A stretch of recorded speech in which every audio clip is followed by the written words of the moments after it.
Hello, Archie Dunlop here with Talking Astrology with Archie on Tuesday, April the 29th, 2025.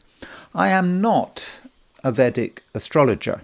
I have been studying Vedic astrology on and off for best part of 40 years. Indeed, soon after I started learning astrology in general, I became aware of Vedic astrology and I looked at charts from a Vedic perspective. But yeah, fundamentally, I'm not a Vedic astrologer. For example, I have not memorized the names of the 27 mansions of the moon. I just can't do that. I don't have an encyclopedic knowledge of the various yogas in Vedic astrology, and the main focus of my work is Western astrology. But there are some things that we can't ignore, again, which I don't necessarily claim, I do not claim any expertise. And one of those things is Kala Sarpa Yoga. I don't know if I pronounced that right. And Kala Sarpa means the time of the snake. And actually, we are in the time of the snake, on and off. And of course, it's very much dependent on where the moon is. And in this video, I want to consider what Kala Sarpa Yoga actually means from my perspective, perhaps my ignorant perspective.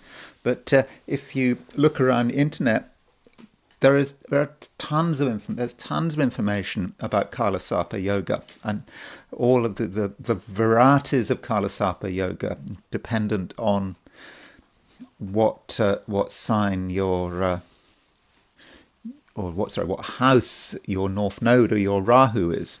But Kala Sarpa Yoga is relatively rare. Most people don't have it. I think I have it, but it may depend on whether I use the true node or the mean node. But maybe that view of Kala Sarpa Yoga is a bit too restrictive, and that's something I'll be looking at. So really, that's the main focus of this video.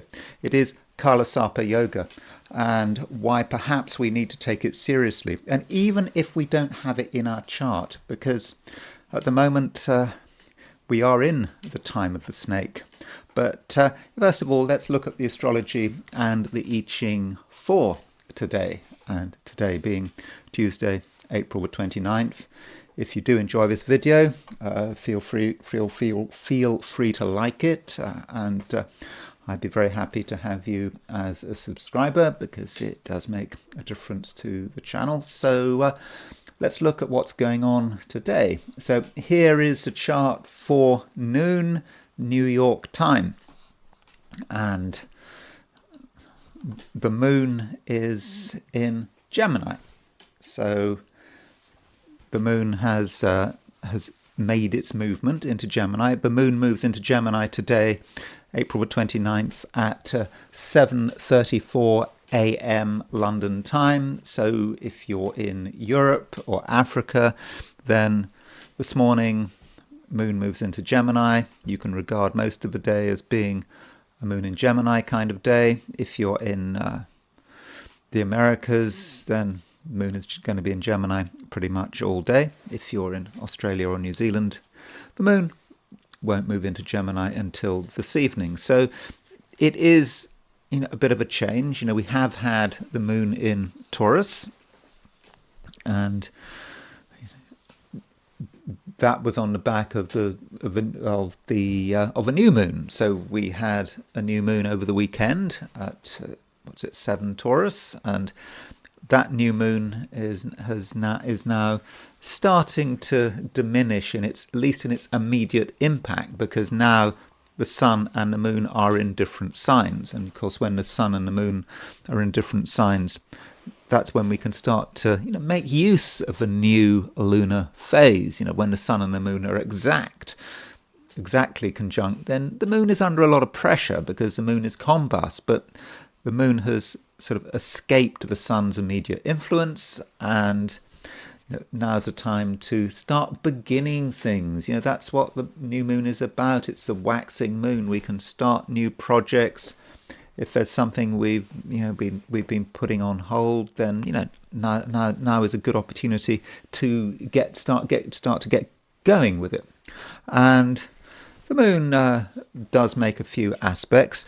Just before it moves into Gemini, it makes a conjunction to Uranus. Now, that conjunction to Uranus is probably not an issue, certainly if you're in the Americas, because it's something from the past. But if you're in Australia or New Zealand, that Moon Uranus conjunction might stir things up, might create a little bit of tension and sort of excitement as well. And then the Moon moves into Gemini and makes a sextile to Neptune, trine to Pluto, and a sextile to Mars. So when the Moon moves into Gemini, there is more action. For most of us, it does feel that things are happening, and we've got something to apply ourselves to. Moon in Gemini making a sextile to Mars. That is, quite a dynamic aspect, but it's a sextile. It's not especially dangerous, so it allows us to indeed sort of get going on things. So there are a few lunar aspects. I would not have said that it was an especially busy day. I mean, we've had the new moon, Mars and Pluto still there. Mars is just over a degree away from Pluto. We haven't escaped its influence, but it's not as strong as it used to be. And Venus is beginning to move away from Saturn. Venus is actually getting ready to change signs. So Venus is today at noon New York time is at 29-26 Pisces. So that really is on the verge of a change there. And as far as a different location is concerned, Sydney, Australia, if we set that new moon for noon in Sydney as a representative of Australia and Eastern Asia, then you can see that at noon in Sydney the moon is conjunct Uranus, and the moon is still in Taurus. So probably if you're in Australia or New Zealand, it could be a more difficult day than if you're in the Americas. All things being equal, this is quite subtle. It's not going to be a Gemini day. It's primarily going to be a Taurus day, moon in Taurus. But that moon conjunct Uranus can be quite stubborn. But the moon is making a sextile to Saturn, and it's making a sextile to Venus. So if you are sensible and you understand that negotiations can help, that you don't have to take everything seriously, there may be some minor issues which you can give way on, then it should be an okay day. Yeah, if you are in Australasia.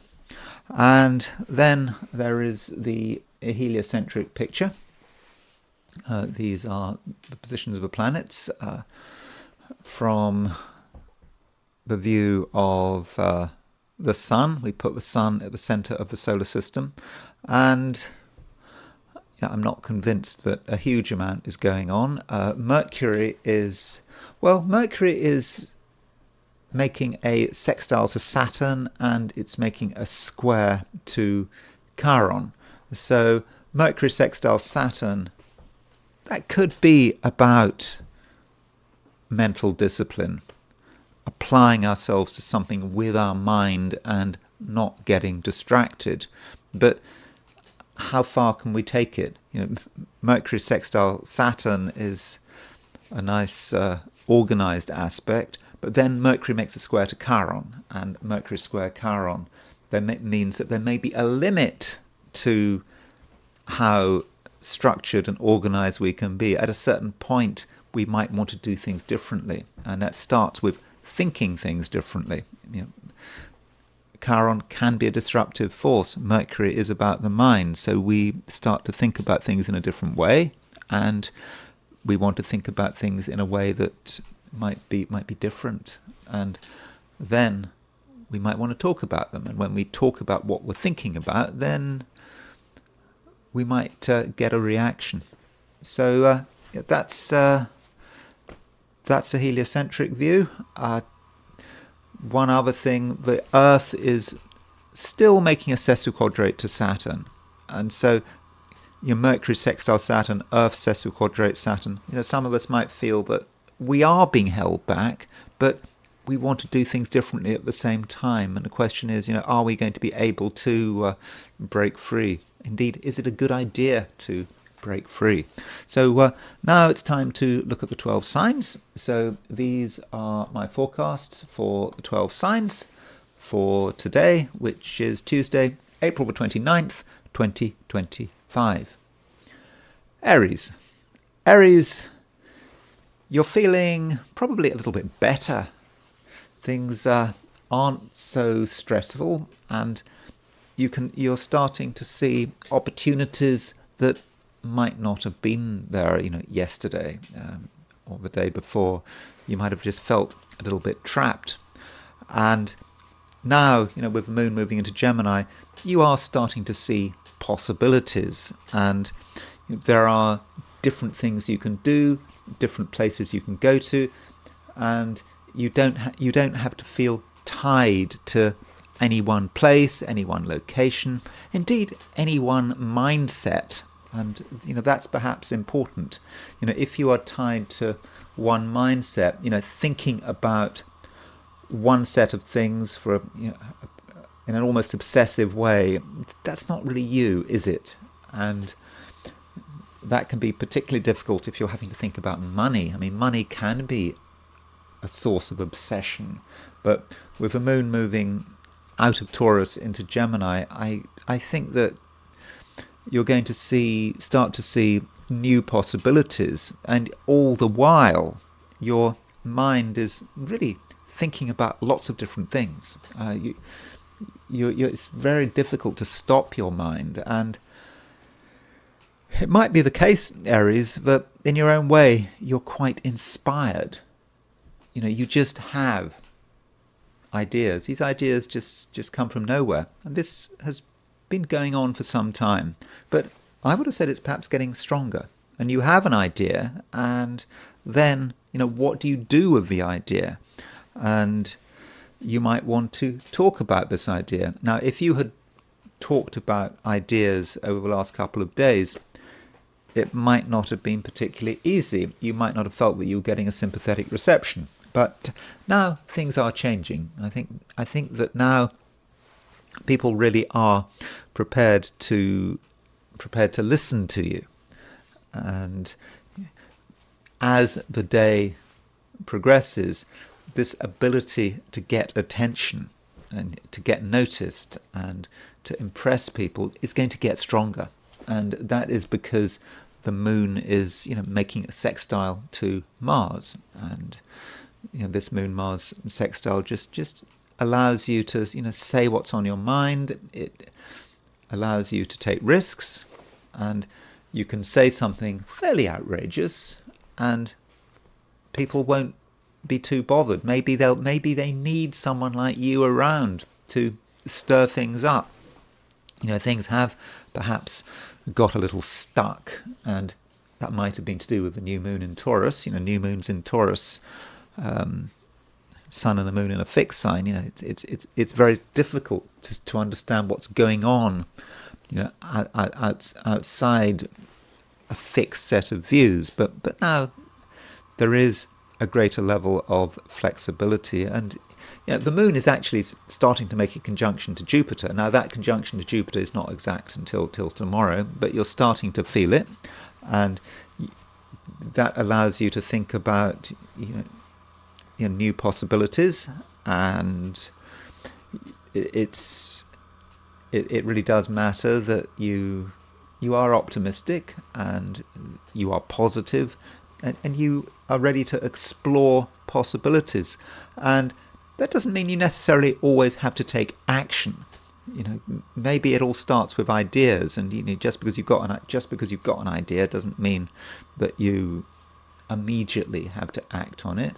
And while you're at it, do take into account what other people are experiencing. Not everyone is on your wavelength. I think people might understand you. I think they do, but they're not necessarily ready to go at the speed that you are. Some people are still nervous. They don't know what's going to happen next, and they would prefer to sort of hold back, at least in the short term, because they just they seem afraid of the future, and it's a passing phase. But you do have to take into account people's nervousness and not push people too hard. I think in the end people will come round to your way of thinking, but maybe not always today. I mean, I think people will be excited by what you have to say, but try not to be too pushy. Taurus. Taurus, the moon is out of your sign. At least it's leaving your sign. Okay, if you're in Australia or New Zealand, the moon will still be in Taurus, for most of the day. But for most Taurians, they're going to be experiencing that changeover. Moon moving into Taurus, having been in Taurus, it moves into Gemini. And with the new moon in Taurus, which we've just had, that is a fortunate event for most Taurians, and it might feel something of a new beginning, and there are things you wanted to get going on. But while the sun and the moon were both in Taurus, it was kind of difficult to make a start. Perhaps you just didn't feel that you had what it takes, or maybe you just didn't feel that you had the necessary resources. But now that the moon is in Gemini, you're getting some objectivity. The sun and the moon are now in different signs, and you can see the gap between theory and practice. And it's good to be able to see that gap. You can see what you need, and because you see what you need, then you have an opportunity to sort it out. Maybe there are actual material things you need to get hold of. Some actions have a financial consequence, and so you have to look at that financial consequence. It's not that money or money issues can stop you doing something you really want to. You just have to take a sensible approach. And perhaps when you look at things from a financial perspective, you realize that things might take a little bit longer than you'd hoped for. And additionally, Taurus, you are in the process of change. And that's because Venus is your ruler, and Venus is getting ready to move into Aries. I think it's tomorrow that Venus moves into Aries. So, that is a change. Venus has been in Pisces for some time, and when it moves into Aries, that just changes the way you express yourself. And I don't want to go into the details of what it means for Venus to be in Aries in this video. I think I'll look at that tomorrow. But it is a change, and while this change is happening, on your part, there could be a certain amount of nervousness, and that's going to be intensified by the fact that Venus is pretty close to Saturn. Venus is pretty close to Neptune, because when Venus moves into Aries, the first aspect it makes is a conjunction to Neptune. So you could say that Venus is conjunct the Saturn-Neptune midpoint. So it might be that there are things you want to do, things you even want to dissolve yourself into, being part of a wider whole. But at the same time, you're worried what would happen if you were to let go, and you don't want to let go, and that's fine, because you don't have all the information, and you've got to keep the whole thing together. And don't forget, you've got an ego. It's a good thing to have an ego. If we don't have an ego, or lose sense of our ego, the whole thing can fall apart, and we can descend into absolute chaos. And that is not something we want, especially if we happen to be a Taurus. Because my sun is not in Taurus, but my ascendant is Taurus, so in some ways I'm a Taurus. Don't feel you have to do everything at once, and don't feel that you have to follow anyone else's lead. I think that, in many cases, other people are going to be more dynamic than you, and they mean well, but that doesn't mean you have to do what you're told or you have to follow another person's example. You might want to follow someone's example later on, but today it might be best if you hold back. Gemini, things are looking good. I mean, they have to be looking good, don't they? Because the moon is moving into your sign, and with the moon moving moving into your sign, you're feeling more dynamic, and you're ready to make things happen. And this is a contrast to the moon being in Taurus, particularly that new moon in Taurus. That new moon in Taurus, I mean, it was okay, but as far as you're concerned, it might have been a little puzzling, and it might not have encouraged you to be especially sociable. You may actually have been aware that there were just certain things that you wanted to hold back on. But now the moon is in Gemini, moon is in a different sign from the sun. You start to see possibilities, and you want to do stuff. And as a Gemini, you regard variety as important. You get bored quickly, and the moon, it makes a sextile to Mars when it moves into Gemini. So that moon sextile Mars, it gives you the impetus to take action, and also to talk to people. Do talk to people. I mean, moon in Gemini is a very communicative placement, and when it's sextile Mars, it is dynamic. And additionally, the moon is not just sextile Mars, it's trine Pluto. And so the moon hitting the Mars-Pluto opposition, it may be that through your communication, the way you talk, it may be that some tension that has been around for quite a long time, represented by that Mars-Pluto, you can actually resolve it. And it might be about simply asking questions, pointing something out, and Geminis can do that. Sometimes Geminis can change everything. I remember a long time ago I was doing a master's degree in psychology, and it was the first day of the year. No one knew each other, and so I went into this room again, full of, it was mature, a lot of adult, mature students there. Not everyone, but people who'd perhaps been out of studying for some time. And I remember the first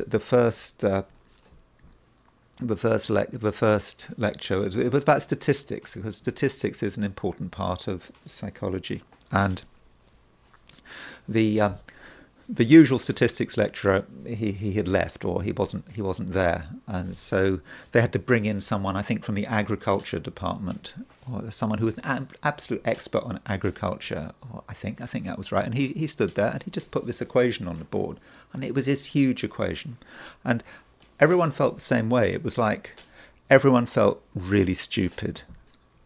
This was being a statistics class, and everyone felt that everyone else knew what this equation was about, and it was like shock.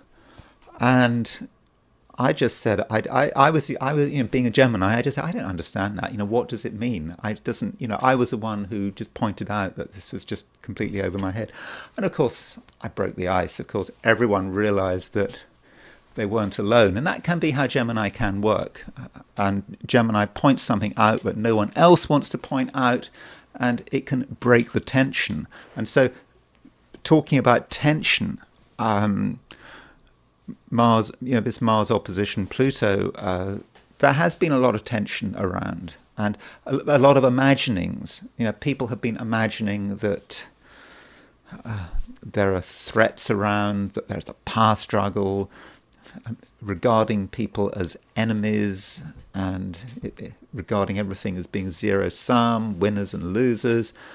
Gemini can just point it out, talk about it, discuss it, describe it, talk about what seems to you to be obvious. And in the process of doing that, Gemini, you can do everyone a service. You can change things. And so if there is any tension, then Gemini, it may be your responsibility to sort it out, and not just yourself feel better, but make everyone else feel better as well.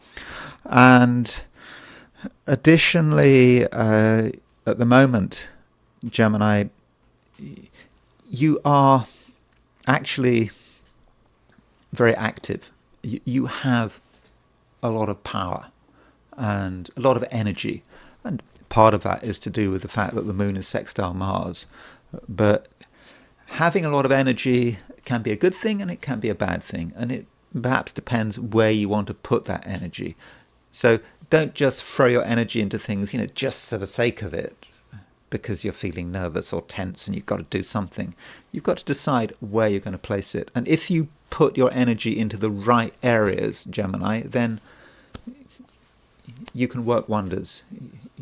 You can really move things forward very quickly. Of course, if you put the energy into the wrong area, and it just is going to backfire, and you could actually end up causing a lot of damage. So yes, you have energy, and it's a good thing you've got energy, but energy represents a raw force at your disposal. So it's important that you use this raw force properly. Cancer, things are changing. The moon is moving out of Taurus, and that means that the immediate new moon is now over, and we're still going to feel that new moon. New moons can last a couple of weeks, but the immediate phase of a new moon is over with the moon moving out of Taurus. And so Cancer, that may actually put less pressure on you. You may feel that you can breathe a sigh of relief. And additionally, Cancer, you don't have to feel that there's necessarily anything that you must do. It should be your choice, and that's what happens when the intensity starts to dissipate. You have the opportunity to do things that you want to do, and you don't have to worry too much about what other people are thinking or what other people want. And if you want to be independent, then I think you can be. And that's especially the case if you're in Europe and the Americas. If you're in Australia or New Zealand, it might be a slightly different picture, because the moon is going to be in Taurus for most of the day, and the moon does make a conjunction to Uranus, and so with that conjunction to Uranus, there could be times over the course of the day when things don't necessarily work to plan, or where you yourself might be feeling a little bit tense and you want to make something happen, but maybe you just need to sit it out, and eventually the moon will move into Gemini. And when the moon moves into Gemini, it does make a sextile to Mars. So you can do things your way at your own pace, but if you feel a need to assert yourself, to do something bothers you, then you can take action. But it's going to be action that I think is going to be fairly contained. There's always a problem if you're thinking about doing something. You're worried about how long it's going to last. Once you cause a disturbance by taking an action, then that causes another disturbance, and you might just wonder where it's all going to end. But I think in this case, Cancer, you can be fairly focused, and you can put a time limit on everything so that you don't completely exhaust yourself. Well, you're not going to exhaust yourself at all, by the way, I think, because I think that you are in control, and I don't think that there's anything that you necessarily have to do. So, what would you like to do today? And if there's something you'd like to do, something gentle, looking after yourself, then that would be very useful. And especially as the moon is actually starting to make a conjunction to Jupiter. Tomorrow I think there's a conjunction to Jupiter, and that conjunction to Jupiter is going to help. It's going to make you feel good about yourself, and you may already be starting to feel that conjunction, especially if you're in the Americas. Leo,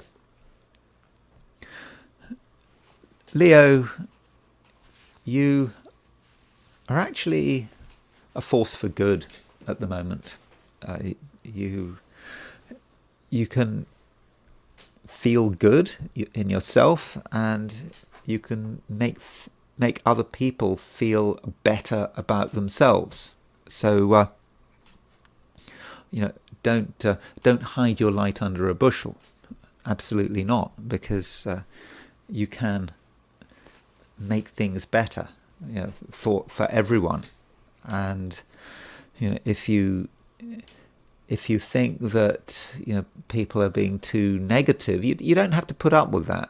Your positive, optimistic, and dynamic approach, really can help. And as far as yourself is concerned, if you've got any ambitions, then now's the time to think about possibilities. I mean, I'm not saying you should be over ambitious, but you shouldn't be under ambitious, because right now you're able to push things probably further than you realize. So if there's something you feel that you want, or you want to make an impression, then now is your chance. And you don't have to do this, by using force or seeing a conflict. You just have to focus on the positive and come over as being a nice person, and smile and pay people compliments if that's something you can do. And if you take that approach, then I think that you really will get a very positive response, and to an extent you are in control of what happens. So if you want to make everything look good, and if you want something to be a success, your attitude at the moment, Leo, can, I think, make a big difference. And because of that, people are going to like you. And if you have an active social life today, especially if you're in Europe or Australia, Europe or the Americas, and if you're in Australia or New Zealand, things might be a little bit slower, and it might not be until late this evening and into tomorrow that you can benefit from all of this. But in general, from a social view, Leo, things are really starting to move. And again, if you make the effort, with the moon is making a sextile to Mars, and that is dynamic, and it's also sociable. You can really present yourself, and you can do this in a way that is very clear and unambiguous. And this means that your various relations with other people should work pretty well, and in many cases you can be the one who takes the initiative, who can set the pace. So, Leo, looks like a good day. Maybe it's a 5-star day. Could be. Virgo, you are well aware of what you want to do, and also what you want to achieve. And this awareness become stronger as time progresses. And it all starts with the moon moving into Gemini. When the moon was in Taurus, a lot of things might have been theoretical. You had different ideas and you were aware of different possibilities, but you weren't necessarily in the mood for making commitments. And now with the moon moving through Gemini, you feel ready for something and you don't want to wait forever. And so, what is it that you're trying to get going on? And it's maybe connected with the new moon, because we had the new moon over the weekend. So the new moon represented a new lunar cycle. And to begin with, you weren't quite sure how you were going to use this new moon. It just seemed a bit too close, and it was difficult to get a perspective. But now that the moon is moving into Gemini, you are starting to get that perspective, Virgo, and starting to be aware of what you want. And you're also aware, Virgo, that you have quite a lot of energy. More energy than usual, and it is a time when you can actually start to expend this energy in different ways. On one hand, you can be an energetic person, and your energy can be plain to see. On the other hand, there is an emotional side of it. Things are happening at an emotional level. Things are stirring, and so the power of this emotion, and the power of your feelings, and its intensity can be projected outwards, and you can maybe reveal your hand. And when you reveal your hand, Virgo, people will listen to you, and they will take you seriously. So you shouldn't ever feel that nothing can be done, or you have to just put up with the existing state of things, because you don't. And you are an initiator at the moment, and you shouldn't allow any passing doubts to get in your way. So Virgo, don't doubt, and don't overanalyze things. It's always good to analyze things to some extent, but there comes a point, where theory has to be turned into practice, and that's something that can happen today.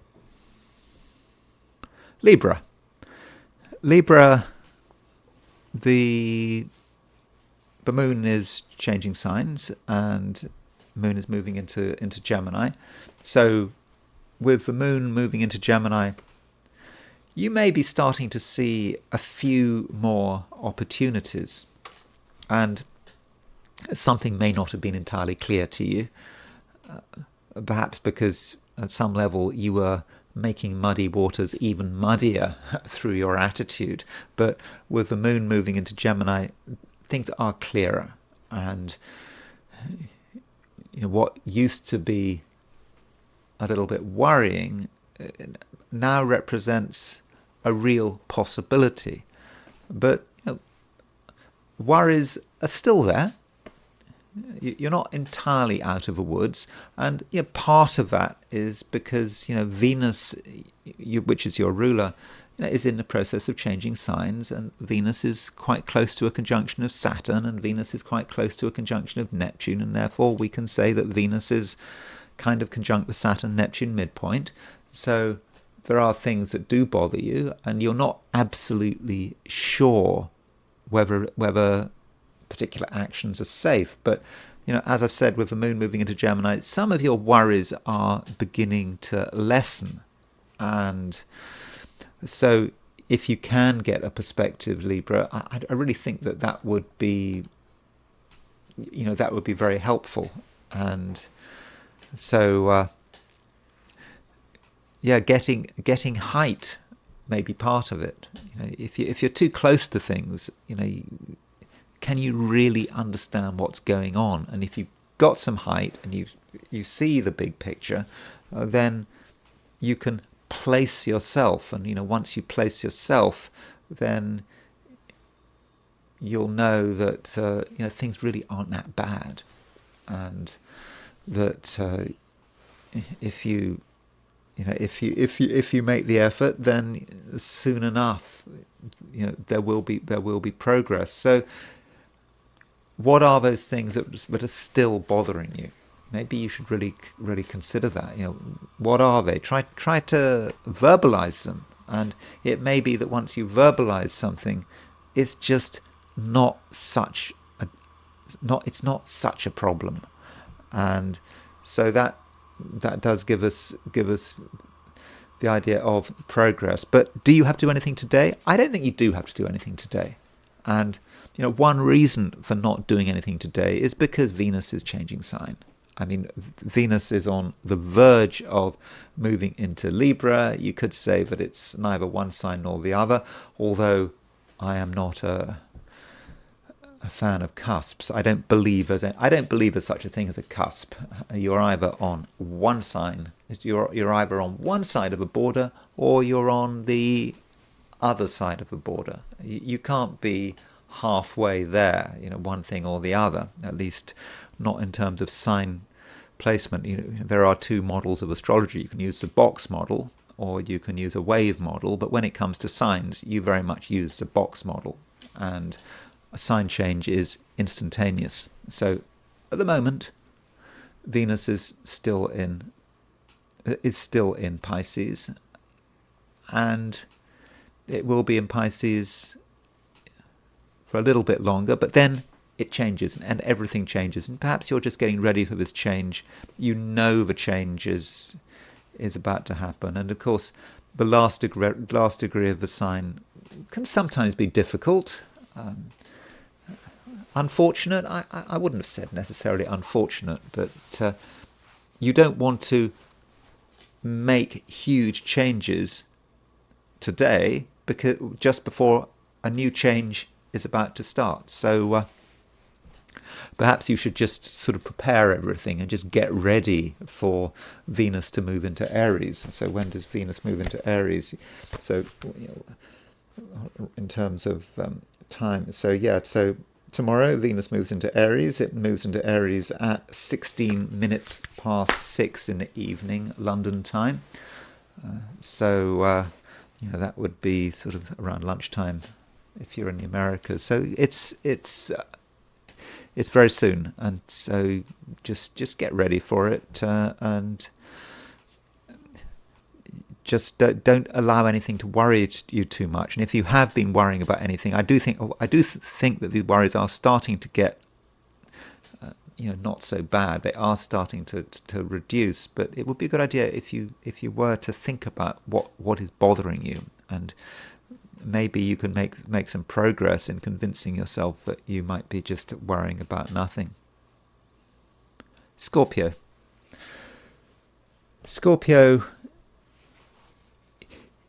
you are still feeling that Mars opposition Pluto, and this Mars opposition Pluto has been continuing for some time, and I've been talking about it for quite a lot, and maybe I've been talking about it too much, but Mars and Pluto are still 1 degree apart, and less than one, around just over 1 degree apart, and so you are aware of something quite intense. Its power is lessening, but still you are taking things seriously, and you're not in the mood for taking risks, and that's good. You understand that it's a dangerous world, and not everyone is your friend, but you do have an opportunity now to really understand what's happening and to understand some of your concerns, and that's to do with the moon moving into Gemini. And so today the moon does move into Gemini, and it makes a trine to Pluto, and it makes a sextile to Mars, and so those favorable aspects may actually allow you to understand something, and you can do it in a way which is brave, because you're prepared to ask questions, because you're prepared to go deeply into something, but also has a lightness to it. Gemini always has that lightness to it. Doesn't take things too seriously. And when you look under the surface, and that is a brave action, looking under the surface, you then see that things aren't quite as bad as you thought they were. In fact, they might be quite good. And you might start to see that what you thought was a huge conflict, was really almost life and death struggle, is nothing like as bad as it looks, and it may even have a somewhat humorous side to it.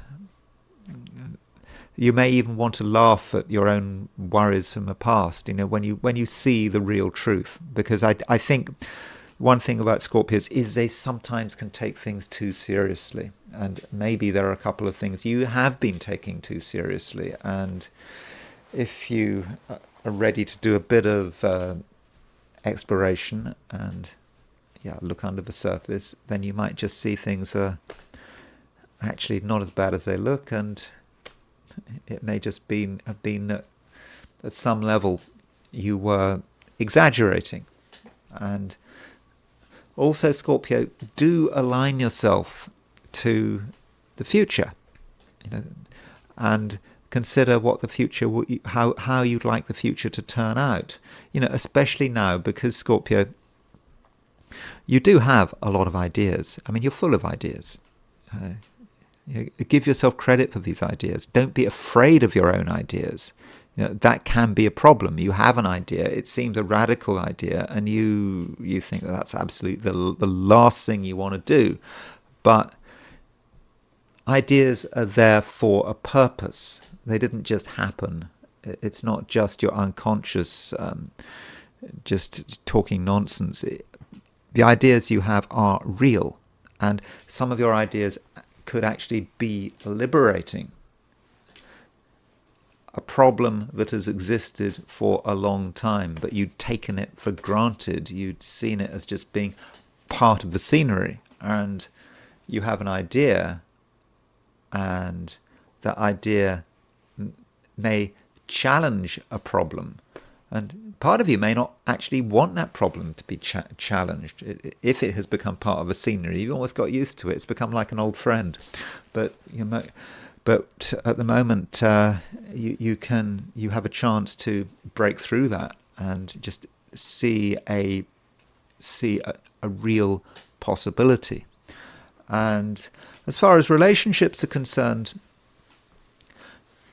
at the moment, some of the people around you are feeling a little sensitive, and that might be because, Venus is conjunct Saturn, Venus is conjunct Neptune, Venus is about to change sign. Venus is the planet of relationships, and especially the case in the Scorpio chart, because Venus rules Taurus, and so some people are feeling nervous, and they're not quite sure what's going to happen next, and you need to understand other people's reticence. And this is especially the case if you're advocating for something, if you're trying to push someone into doing something, and in the first instance you might be disappointed by the fact that they don't want to move, they don't want to follow your suggestions. But this might be a temporary situation. When Venus changes sign, when it moves into Aries, which of course happens tomorrow, there could be a change in relationships, or rather certain people might change, and you might notice this, and maybe people are going to be more definite and more dynamic, and perhaps a little less fearful. Sagittarius, the moon is moving into Gemini. Gemini is, of course, your opposite sign, and when we hear about moon moving into opposite signs, we often think about other people, the other, and it's not all about you. And you know it's not all about you, or at least you should know it's not all about you. You know, Jupiter is in Gemini as well, and you know, part of the challenge over the last year or nearly a year has been to understand the role of other people in your life. You don't want to give people too much of a role, too much power. That's true, but you have to accept their influence up to a point, of course. And then the moon moves into Gemini, and the moon actually makes a sextile to Mars, and so that moon sextile Mars could be quite helpful for relationships, and it allows you to interact with people, and perhaps you can be energized by another person. We always think that Sagittarius is the sign with the energy. It's a fire sign. It's up to you to make things happen. It's up to you to provide the fire. But that's not always the case. And with moon sextile Mars, you have an opportunity there to be inspired by another person and perhaps be able to use their energy and enthusiasm to get good results for yourself.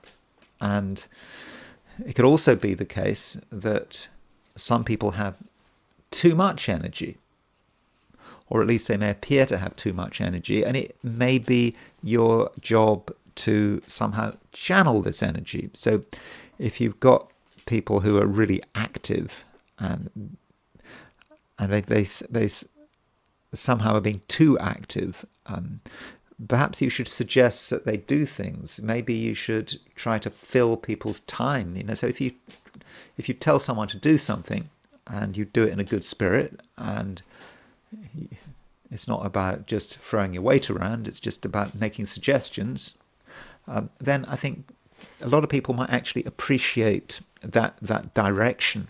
And so be aware of other people, accept their importance, but also see them as a resource, as something that maybe you can use, not in a manipulative way, but you can just perhaps encourage people to to make the most of whatever they have. And I think this really is something you can do,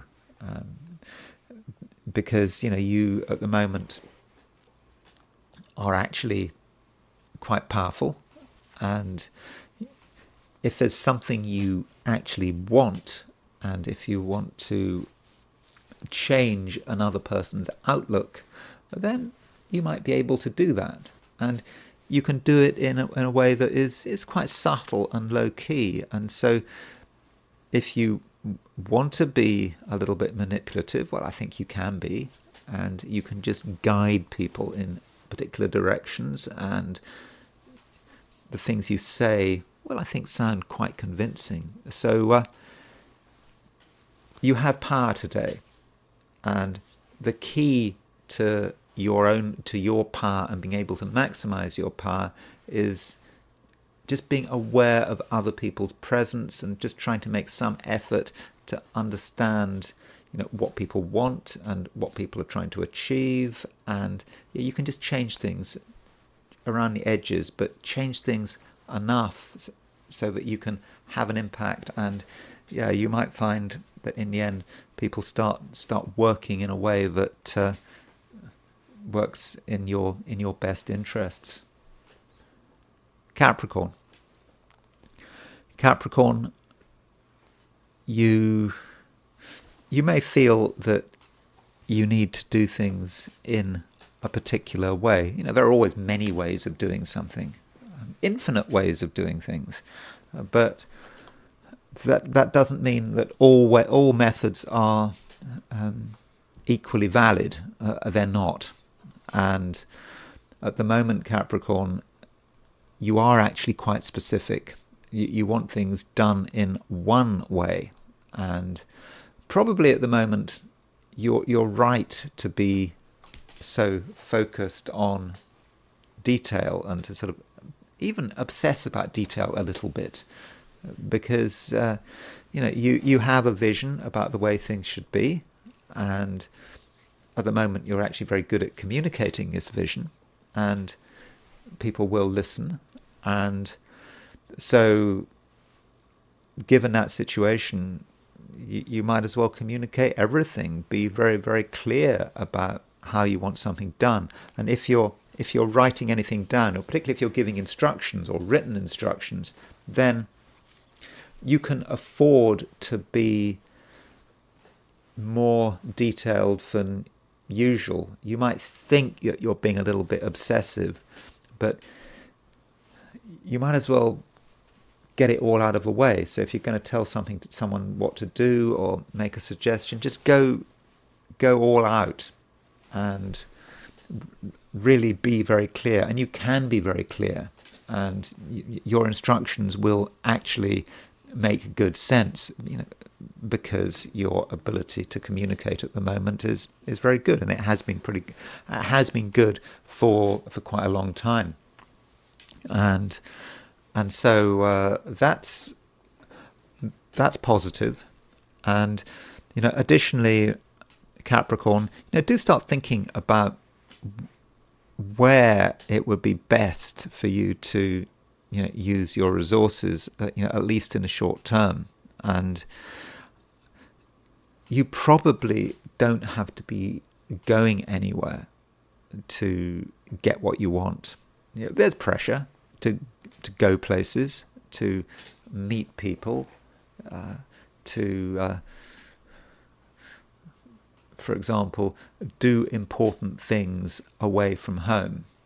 But increasingly, you're going to be on best form when you are at home. This is where you're going to not just feel more comfortable, but you're going to be most competent. And that means that if you're making any plans for the next few days, then really things should happen on your terms, and things should be happening on your territory. It might not be immediately obvious today why this why this should be the case, but I think it will become obvious over the next few days, because what's happening is that Venus is about to move into Aries, and so when Venus moves into Aries, that will say something about your relationship to your home, and it will also be about where your skills are best used. And I think that the best place to make a good impression and to be clever and to maximize your cleverness is where you feel most comfortable. You don't have to go out of your way to be seen and heard, and you don't have to go out of your way to have an influence. You can have an influence, right where you are, and that's something I'll be discussing in more detail tomorrow when I consider what it really means for Venus to be moving into Aries.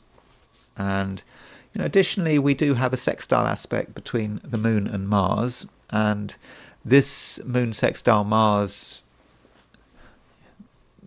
it might be a feature of tomorrow if you're in Australia or New Zealand, or very late in the day, but by and large, this Moon sextile Mars is an important aspect. And with this Moon sextile Mars, it really does seem that there's a lot of useful things you can do today, and you can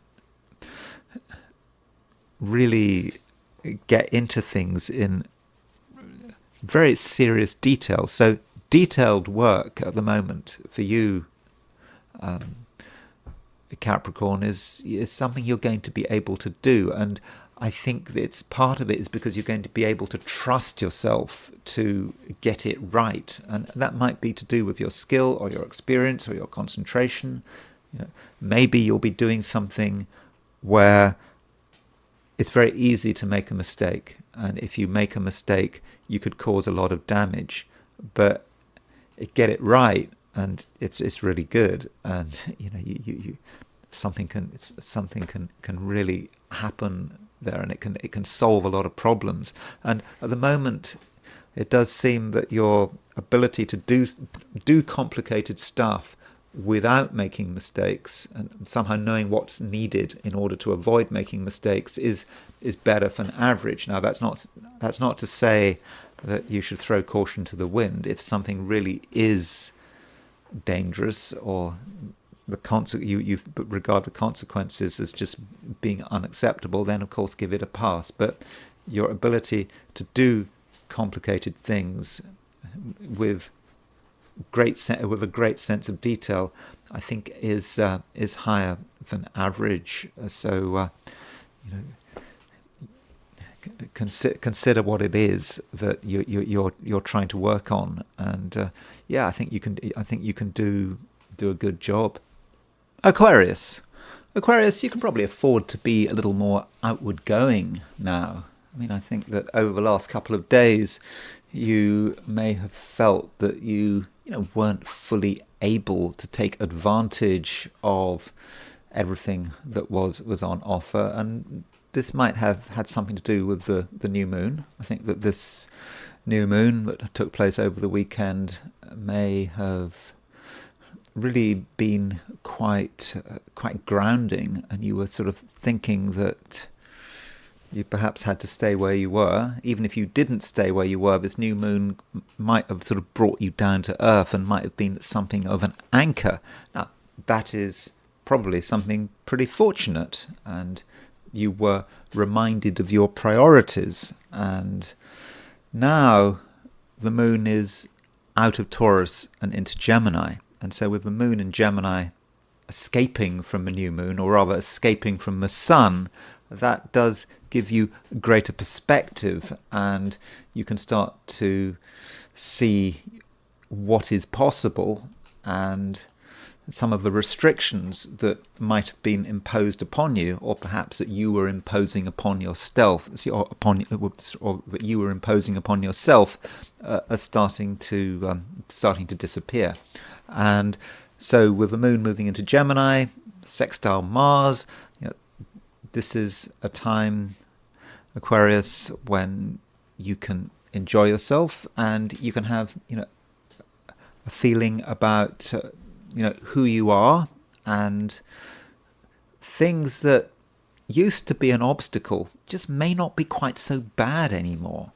And the moon, when it is moving through Gemini, it makes a trine to Pluto, it makes a sextile to Mars, and this Mars-Pluto opposition, has been across the main axis of your solar chart, and it's perhaps been weighing in on you and has made you a little bit wary of other people and how other people are conducting themselves. But the moon making a sextile Mars may actually allow you to have another look at something which you thought was a problem, that you may have thought was an insurmountable obstacle, and you realize that it's actually not quite so bad.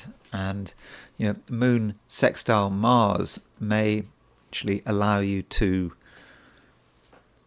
talk to people, particularly talk to people who in the past have been a problem. And you might find that a person who was a problem is actually pretty harmless, and you just have to be ready to just take the initiative. And additionally, just have a relaxed, fun-loving approach, and people are just going to naturally like you. And today, I do think that your ability to get on with lots of different people is going to be very good. So it's just important that you get over the fixity of the new moon. You do not have to be rooted to the spot anymore. And also think about what you enjoy, and if there's something you enjoy, then if possible, go and do it in your own way. Well, it may be two things you enjoy, because the moon is in Gemini. So moon in Gemini, double-bodied sign. There may be a couple of possibilities, and you don't want to entirely restrict yourself, and why should you?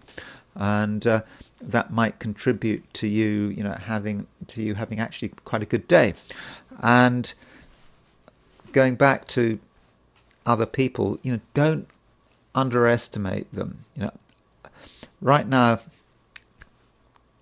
there are people out there, particularly the important people in your life, who are having a change, and they are more positive and they're more optimistic, and they want to see the best in things, and in their own way they could actually be quite generous, generous with their time and their energy and their enthusiasm. And so you don't have to do everything on your own, and you can get a real boost from being with the right people. So, Aquarius, don't allow events and feelings of a recent past to shape your immediate future, because things have changed, and in most cases, other people can be a very positive influence on you, but you've got to give them the chance. Pisces, there is a fair amount to consider. Things have been going on. We've had a new moon, and now you might feel that you want to take it easy, that you don't want to feel obliged in any way, shape or form. And if you don't want to feel obliged, then Pisces, it might be best if you restrict your activities.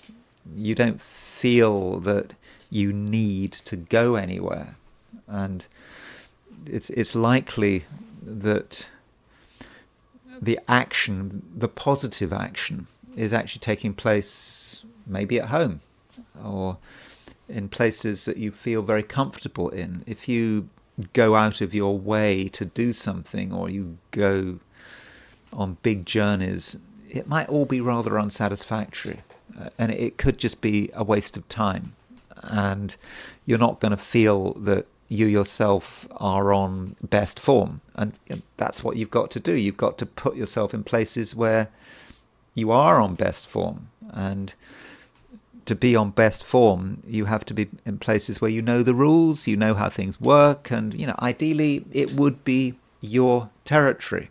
And if you're on your territory, you're really able to assert yourself. And because when you're off your territory, things don't work so well. So do stick to what you know and trust. That sounds boring, but it's not boring. If you try to do something you've never done before, or you speak to people you've never spoken to before, you're not going to make a good impression. And so that's the best way of handling things, I think. And additionally, ask yourself how things could be better.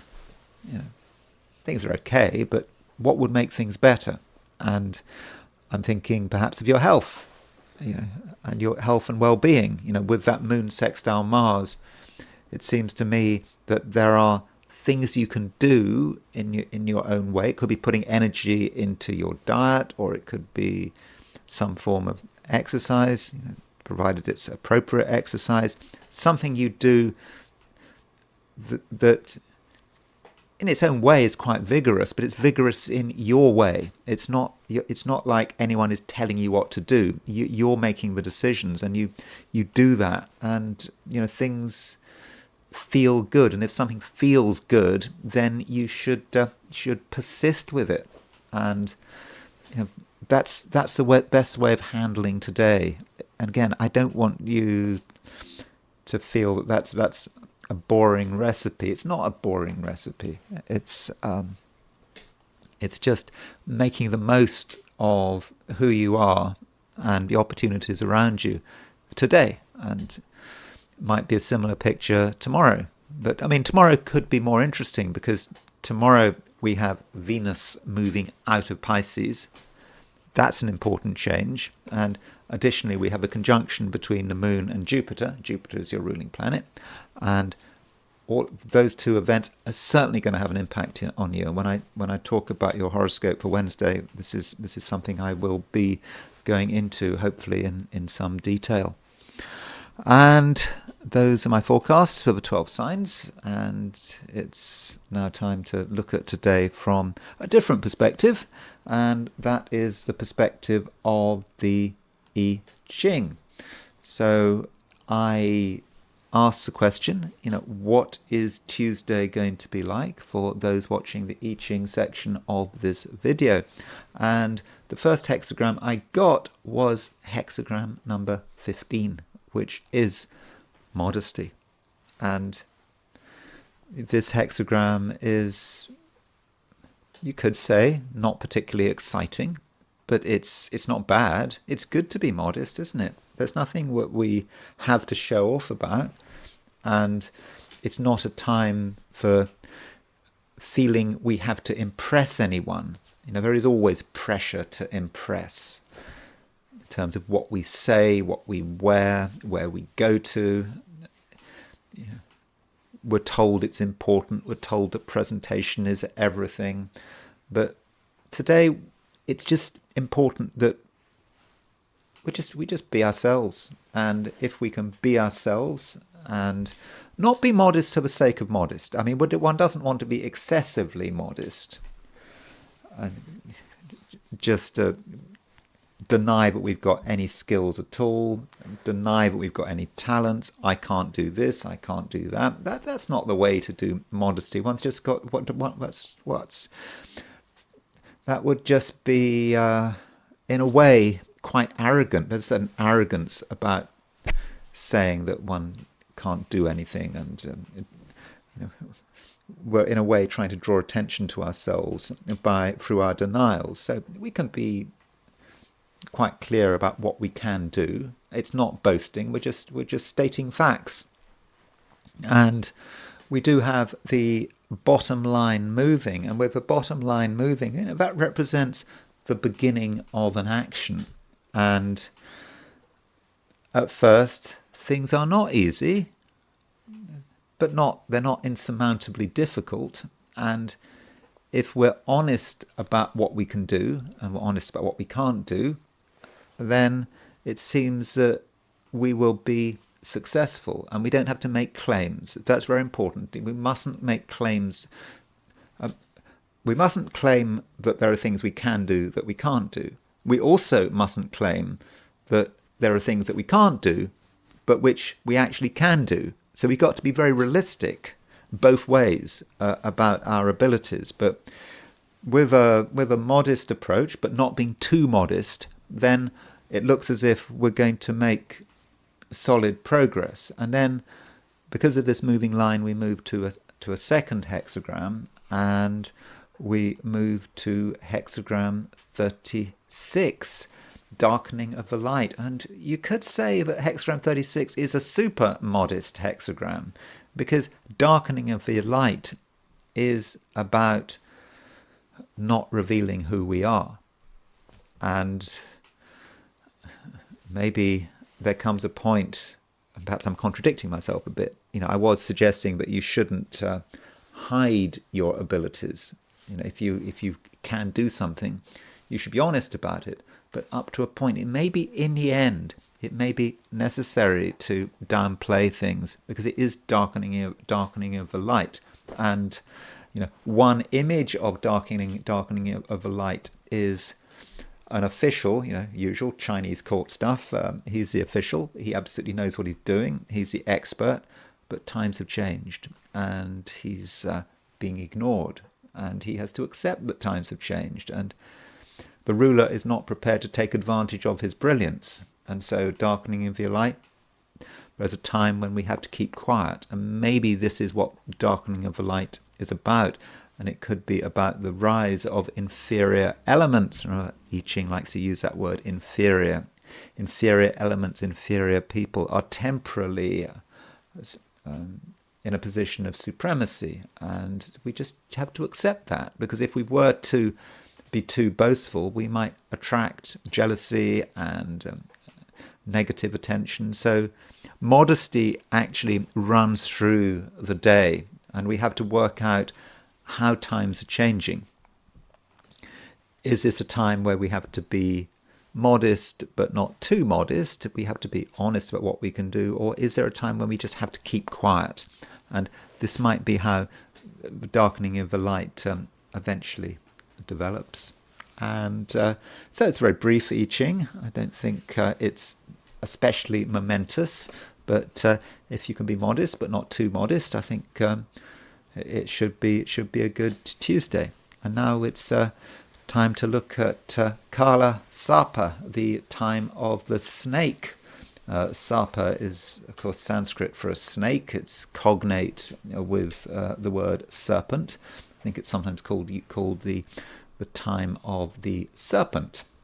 And so this is something that is mentioned quite a lot in Vedic astrology.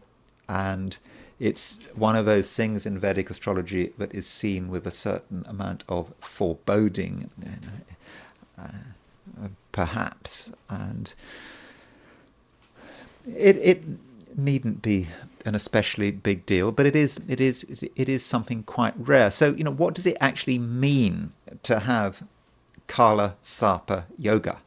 And what Kala Sarpa Yoga means, and this is something I should have mentioned when I was talking about Virginia Giuffre's chart, is that it relates to the nodal axis. So let me just illustrate this. Virginia Giuffre is an example of someone who does have Kala Sarpa Yoga. So here is her horoscope. And what Kala Sarpa Yoga means is that all of the planets are on one side of the nodal axis, the north node, south node. Now, when I say all of the planets, I mean all of the traditional planets. Uranus, Neptune, Pluto, Chiron, Black Moon, Lilith, they don't count. So if you look at Virginia Giuffre's chart, there's her north node, there's her south node. All of her traditional planets are on one side. Sun, Mars, Moon, Venus, Mercury, Saturn, and Jupiter. And hence the time of the snake, Kala Sarpa, time of the serpent. And it is said that someone who has Kala Sarpa Yoga has a very fated life, that there are things that they are put on this earth to do. And there is perhaps also a sense of being a little bit out of control here, that if you've got Kala Sarpa Yoga, you just can't help yourself. And people with Kala Sarpa Yoga can often be quite willful. They just say, I'm going to do this. I don't care. I'm not going to stop. So why are they willful? Are they willful because they're consciously making that decision? Or is it because they have something they need to do? They've been put on this earth for a purpose, and external circumstances are just not going to stop them. It doesn't matter what they do, they've got a mission, and it's a particular mission. Although the impression I get looking at descriptions of the Kala Sarpa Yoga, that it is often unfortunate. And clearly in the case of Virginia Giuffre with her Kala Sarpa Yoga, she's had a very difficult life. But whatever happened between her and Prince Andrew, and I know there are different views on her and Prince Andrew, that it's had a dramatic impact. It's had a dramatic impact on the royal family, and just Prince Andrew's reputation. I mean, Prince Andrew's reputation. I mean, I don't think it was particularly good, even before all this the stuff about Virginia Giuffre. He wasn't a popular member of the royal family, but this thing has caused a lot of destruction, and it's shot his reputation to pieces. And it's unfortunate for Virginia Giuffre that she's been put in this role. I mean, she just wanted to have a nice life, I would assume. Of course, she had a very difficult life even before she met Prince Andrew, even before she got involved with Epstein and Ghislaine Maxwell. So it was just something maybe she was just put on this earth for. And you could say that, now that she has died, it is about mission accomplished. Now, this Kala Sarpa Yoga, I'm going to come back to Virginia Giuffre from a sort of technical point of view. There is a view that it is about waves, and so if you take a definition of Kala Sarpa Yoga, you would say, in order to have Kala Sarpa Yoga, you need to have all your planets on one side of a nodal axis. I mean, all of the traditional planets. Kind of. What if you've got a small difference? What if something is almost there, but not quite? So, for example, let's look at another person who has Kala Sarpa Yoga, and that is Donald Trump. Or does he have Kala Sarpa Yoga? You see, this is a problem. Now, I have set up Donald Trump's chart with his true node.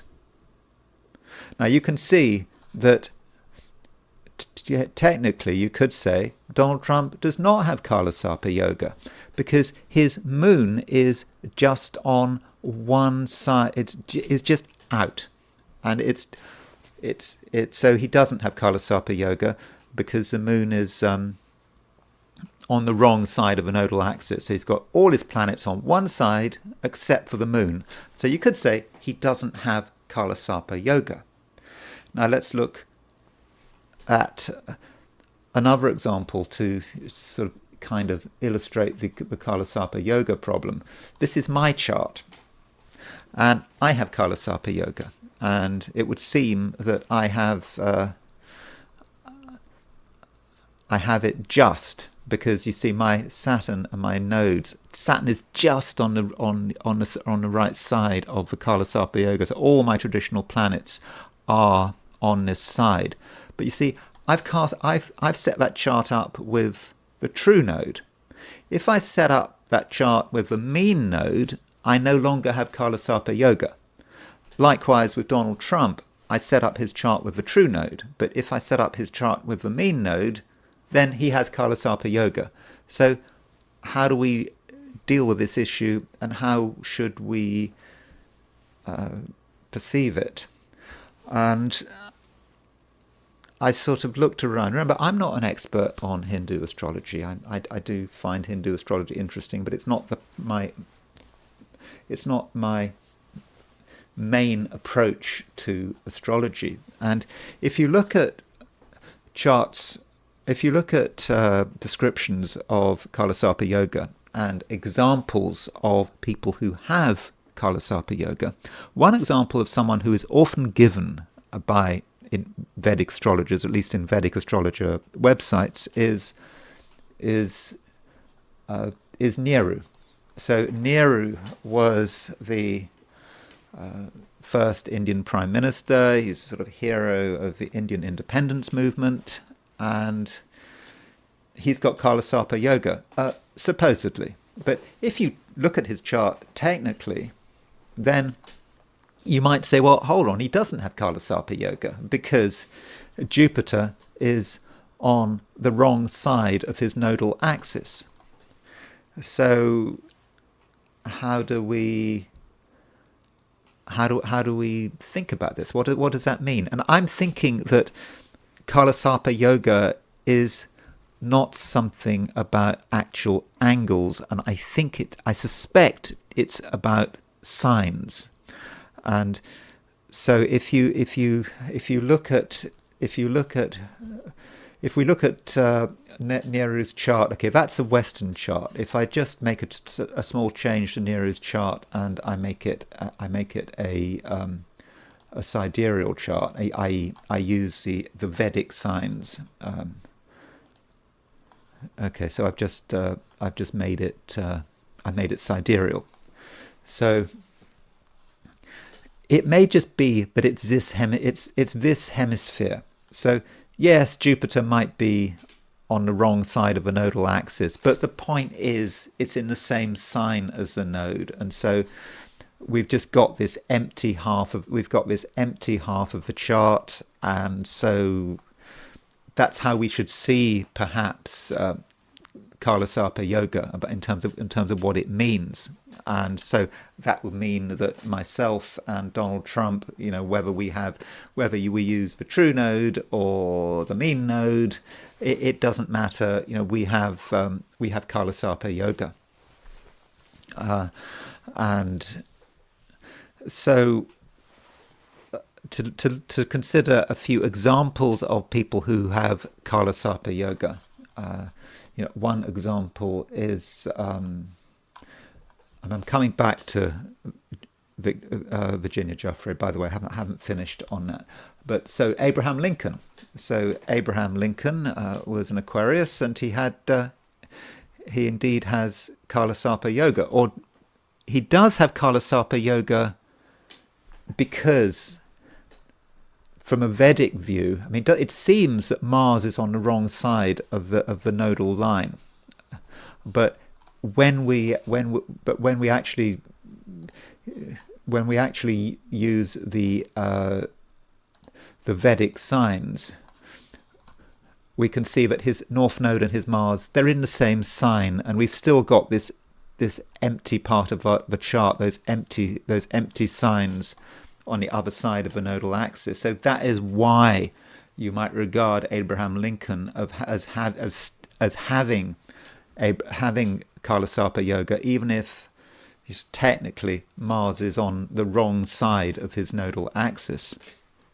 And so with Abraham Lincoln, he would seem to fit the Kala Sarpa Yoga image. I mean, Kala Sarpa Yoga is someone who is fated to do something. And because the trouble is, a lot of people are fated to do something and they don't have Kala Sarpa Yoga.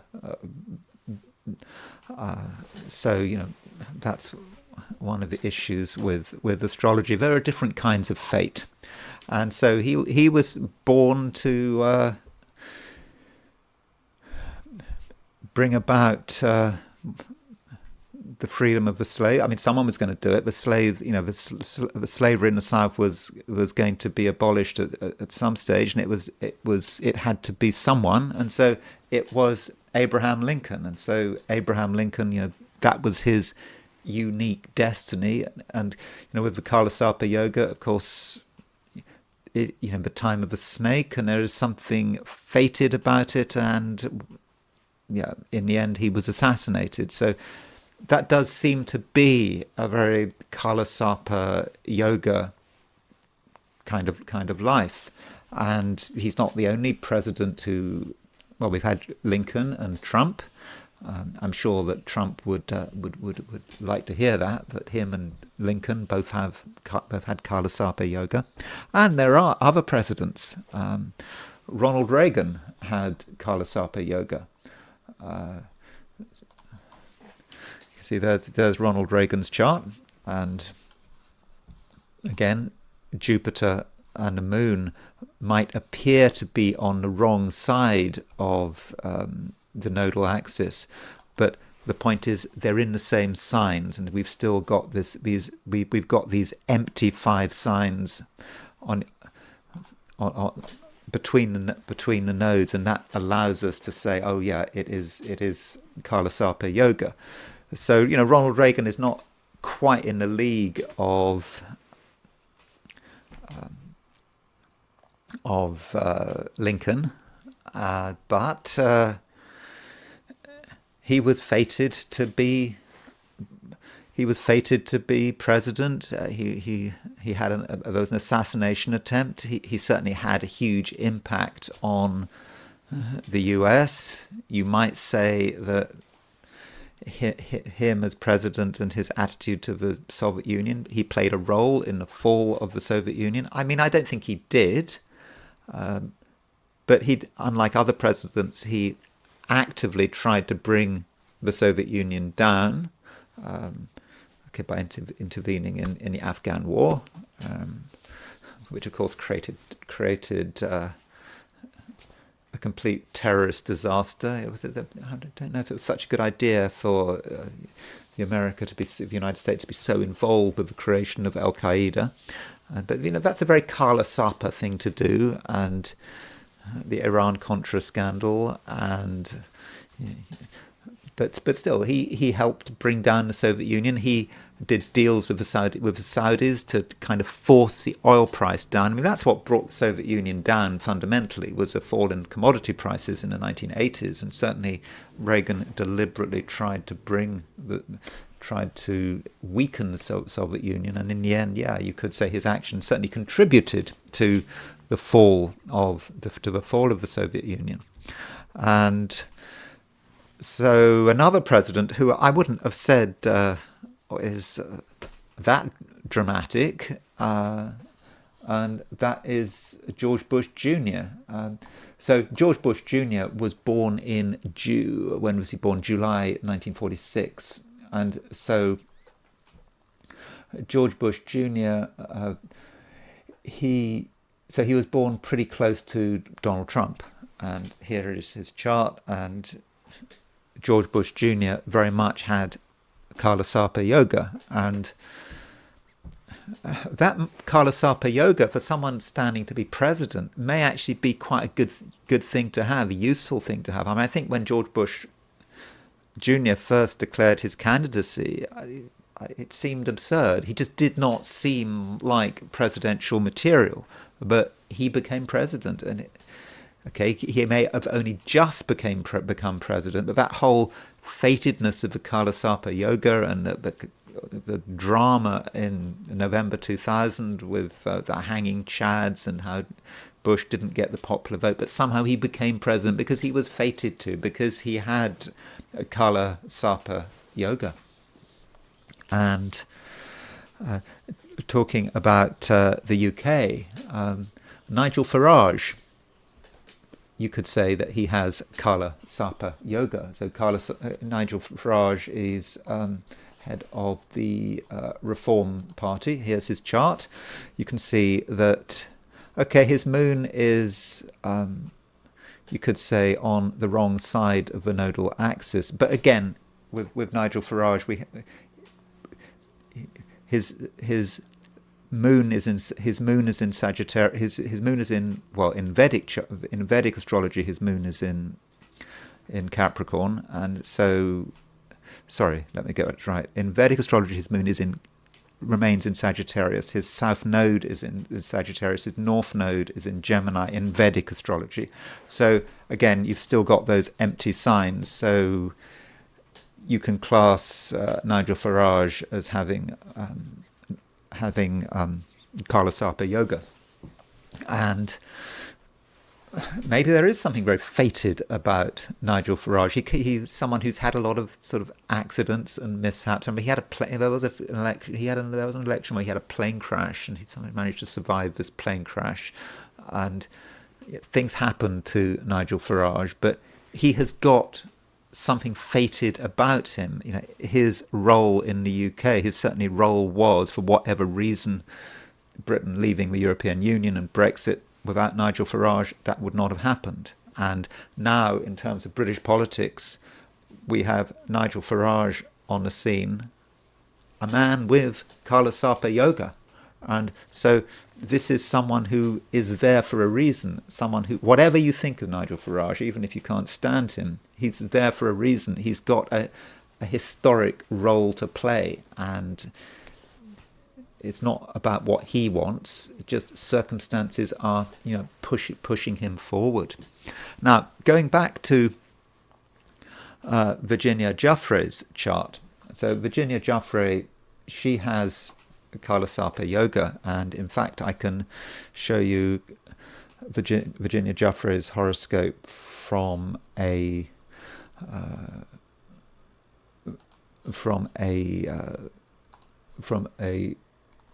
Vedic view. Let me see. I mean, we shouldn't need to see her chart from a Vedic view, but I think it kind of reminds us that it is a Vedic technique. So we shouldn't really spend too much time looking at Western charts with it. So anyway, here is Virginia Giuffre's Vedic chart, and so here is here's her north node and here's her south node, and so this really does demonstrate it. You can see all of the empty houses there, and in fact, she died on I believe on April the 25th. Now on April the 24th, she was in her Mars Mahadasha and her Rahu Subdasha. So the day before she died, her dashas changed, and she moved from her one subdasha into another, and that subdasha she moved into was Rahu, and so that kind of connects with her Kala Sarpa Yoga. And apparently there are different types of Kala Sarpa Yoga, and I'm absolutely not going to go into this in detail, and it depends on what house your Rahu is. So in fact there are 12 different types of Rahu, of Kala Sarpa Yoga, and she has I think it's called a Shesh Nag Kala Sarpa Yoga, and Shesh represents the one who remains, and Sheshnag is that many-headed snake, which is incredibly important in Hindu mythology. It's seen as a sort of a statue, and so the one who remains. What does that mean? The one who remains. The one who remains. I think at the end of time, when everything is destroyed, something is still there, and so you can imagine that a 12th house. Rahu in the 12th house with this Sheshnag Kala Yoga. Let me get this right. A Sheshnag Kala Sarpa Yoga. That's quite a mouthful. And so with Sheshnag Kala Sarpa Yoga, you think about the 12th house and all of the things that have gone wrong in her life, but yet she is the one who remains. I don't know what that means, whether it means anything at all, but her influence perhaps is maintained, and it's certainly difficult for her, or was difficult for her. Now, Kala Sarpa Yoga, she, in terms of this drama with Prince Andrew, she was not the only person to have Kala Sarpa Yoga. So going back to the Western chart, and if we look at Prince Andrew's horoscope, there's Prince Andrew, and what do we find? Well, we find that Prince Andrew. There's the north node. Where's the north node gone? There's the north node, south node. Prince Andrew also has Kala Sarpa Yoga. And so that really tells us something. Now, Prince Andrew doesn't sound like or seem like a particularly impressive person. He doesn't seem to be particularly clever. He seems to be pretty unpleasant, especially in terms of the way he deals with staff. The only thing he's got is the fact that he was the second son of the former queen, but he had a role to play, or he has a role to play even, and it may be to do with the British royal family. Through his actions, he's helping to undermine the royal family, and this whole issue with with Virginia Giuffre really has not helped. And so it's kind of interesting that these two people with both from very different backgrounds, but both have Kala Sarpa Yoga, have been sort of brought together, and it's certainly had an influence on the royal family. And so Virginia Giuffre, she died on the 25th, and here's a chart for when she died. I mean, I don't know precisely when she died, and in fact, she died. There's the North Node and there's the South Node. She died when there was Kala Sarpa Yoga, and there is Kala Sarpa Yoga in the sky right now. And this Kala Sarpa Yoga is not going away. We've got Kala Sarpa Yoga, but we are in the time of the snake. Between now, I believe, and between now and, let me get this right, I think that we're in the Kala Sarpa Yoga between now and the end of July. All of us. And this is going to be something that alternates. So Kala Sarpa Yoga requires all of the traditional planets to be on one side of a nodal axis. So if we look at the positions, if we look at the positions of the planets today, there's a nodal axis. The moon will 50% of the time be on the, or perhaps a bit less than 50% of the time, will be on the other side of the nodal axis, and that will be a time when we will not have Kala Sarpa Yoga. So to look at this chart, you look at Saturn, Venus, all the traditional planets: Saturn, Venus, Mercury, Sun, Jupiter, Mars. You see, they're all bunched together between the nodal axis. And so while the moon is with those planets, we're in the time of the snake, Kala Sarpa. But as the moon crosses a nodal axis, we will have just a bit under 2 weeks, because if we take the broader Vedic view of Kala Sarpa Yoga, it won't be the full 2 weeks, but it'll perhaps be 12, 13 days or something like that. So there will be a time, every month where it is not Kala Sarpa Yoga, but it will alternate. But in a broad sense, between now and the end of July, we're in the time of the snake. We're already seeing evidence that we're in the time of the snake. The very fact that Virginia Giuffre died during the time of the snake, and we've had sort of strange events internationally, globally. Things are really all over the place.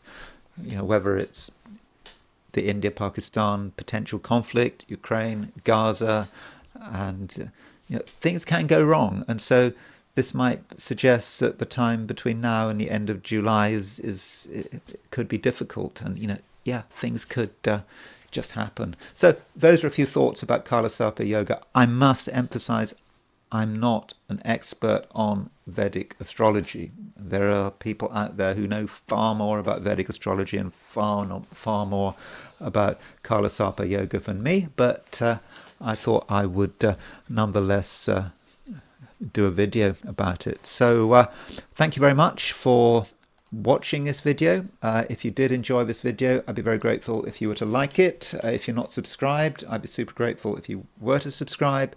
If you want to buy me a coffee, there's a link in the description, and I will talk to you again tomorrow.